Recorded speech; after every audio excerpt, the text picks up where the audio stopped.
Bismillahirrahmanirrahim. Assalamualaikum warahmatullahi wabarakatuh. How are you? May you be in the blessings of Allah subhanahu wa ta'ala. Ameen ya Rabbal Alameen. Brothers and sisters, Alhamdulillah, we are in the blessed month of Ramadan. How is your Ramadan today? Now is Malaysia time is around 5:37. We'll be approaching our breakfast soon. So how is your Ramadan? How is your first day of Ramadan? How's your tilawatul Quran? How is your good deeds? Are you adjusting enough? Is there any first time brothers and sisters who's fasting today nearby you? How do you eat them? So these are some questions that we like to ask to ourselves, inshallah. So brothers and sisters, for the first day of Ramadan, we want to discuss a little bit about rahmah in the month of Ramadan. Rahmah, brothers and sisters, is one of the name of Allah subhanahu wa ta'ala. Allah subhanahu wa ta'ala, He have 99 names. And Ar-Rahmanu Jalla Jalaluh. The first one is Ar-Rahman. So, the Prophet Muhammad, peace be upon him, have said, Nabi pernah bersabda, Ramadan adalah bulan penuh rahmah dan keampunan. Nabi memberitahu pada bahawa bulan Ramadan ini pintu syurga dibuka, pintu neraka ditutup. Jadi di sini kita faham betapa hebatnya bulan ini, bulan rahmah, bulan pengampunan daripada Allah Subhanahu wa taala. And as I've said just now, Ar-Rahmah amongst this is one of the name of Allah Subhanahu wa taala Jalal Jalaluh. So now kita berada di satu bulan yang ada kaitan sama dengan nama Allah Subhanahu wa taala. Bila mana kita membincangkan tentang rahmah, Ar-Rahmah means Allah Subhanahu wa taala pengasih, Allah Subhanahu wa taala penyayang to all his creation. And this rahmah it encompass all creations of Allah Subhanahu wa taala. Human beings, animals, malaika, jinn, the creation of heaven and earth, langit, bumi, lautan, makhluk dalam lautan, makhluk di dalam bumi, makhluk di atas langit, semuanya itu mendapat kasih dan sayang Allah Subhanahu wa taala. Semuanya mendapat rahmah Allah Subhanahu wa taala, dan rahmahnya Allah Subhanahu wa taala itu encompasses all his creation. So kita lihat di sini betapa hebatnya kita berada dalam bulan yang mana kasih sayang Allah itu meliputi semua. Jadi kita sebagai umat yang sedang mengikuti atau sedang menjalani ibadah puasa, hendaklah kita berpegang teguh dengan bulan rahmah ini.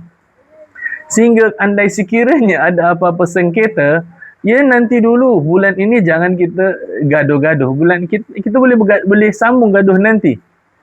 Boleh sambung ke murungan, marah itu nanti. Bulan rahmah ini biar kasih sayang aja dengan semua orang.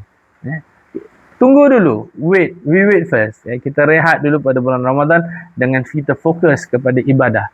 Ulama-ulama dulu yang mengajar puluhan kitab sehari, mereka itu hentikan pengajian kitab kerana nak fokuskan kepada qiraatul Quran, kepada buat-buat kebaikan. Faham tak? Kalau kita baca Quran kan, kalau kita baca kitab kan kadang-kadang ada debate. Kadang-kadang perlu untuk kita berdebat.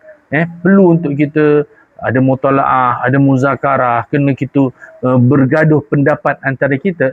Dapat pahala. Tapi bulan tu tak baik, tak bagus. Jadi ulama-ulama dulu waktu kita mengaji, bulan puasa cuti. Sebab apa? Nak fokuskan kepada ibadah.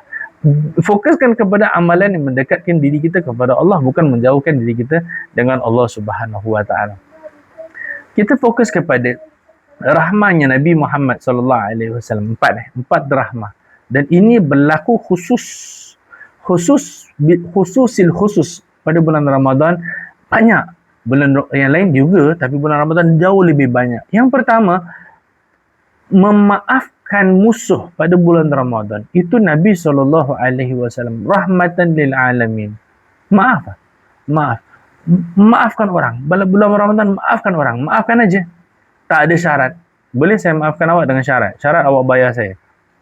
Itu bukan maaf, itu bisnes. Yang kedua, berlembut dengan kanak-kanak. Anak-anak tak boleh, tak pandai puasa. Tak apa. Ibu ayah jangan stres. Ibu ayah jangan marah. Anak kita tak pandai puasa, dia kecil lagi, dia curi-curi makan. Tak apa, dia kecil. Dia kecil lagi. Yang kalau tua-tua ni kita kena fokus. Tetapi kalau anak-anak kecil, berlembut dengan kanak-kanak lebih-lebih lagi pada bulan Ramadan. Yang ketiga, nangis banyak pada bulan Ramadan. Bulan Ramadan ni bulan Allah jentik hati. Allah jentik hati pada bulan Ramadan. Kita lihat orang infak bulan Ramadan. Orang tak tahulah apa tapi bulan Ramadan orang bagi makan. Pada bulan Ramadan ni manusia itu memiliki hati yang lembut. Itu orang lain, kita macam mana? Kita macam mana kita? Kita ni tak boleh ke kita nangis sedikit? Nangis. Taubat. Allah, dosaku. Ya Allah, silap aku. Ya Allah, lemah aku. Ya Allah, kurang aku. Melitis sikit air mata. Dan yang keempat, ibadah yang dirahmati Allah Subhanahu wa taala. Walau bulan puasa kita suruh panjangkan bacaan. Andai sekiranya ada anak kecil, bayi di sekitar kita, di waktu itu kita rahmah ibadah. Kita kecil, pendekkan bacaan supaya apa? Supaya dapat menenangkan ibu dan ayah dan menenangkan bayi. Lepas tu kita sambung bacaan panjang lagi, tidak ada masalah. Wallahu alam. Itu adalah contoh rahmah Nabi SAW dan kita praktikkan pada bulan Ramadan ini. Aqulu qouli hadza astaghfirullahal azim. Assalamualaikum warahmatullahi wabarakatuh.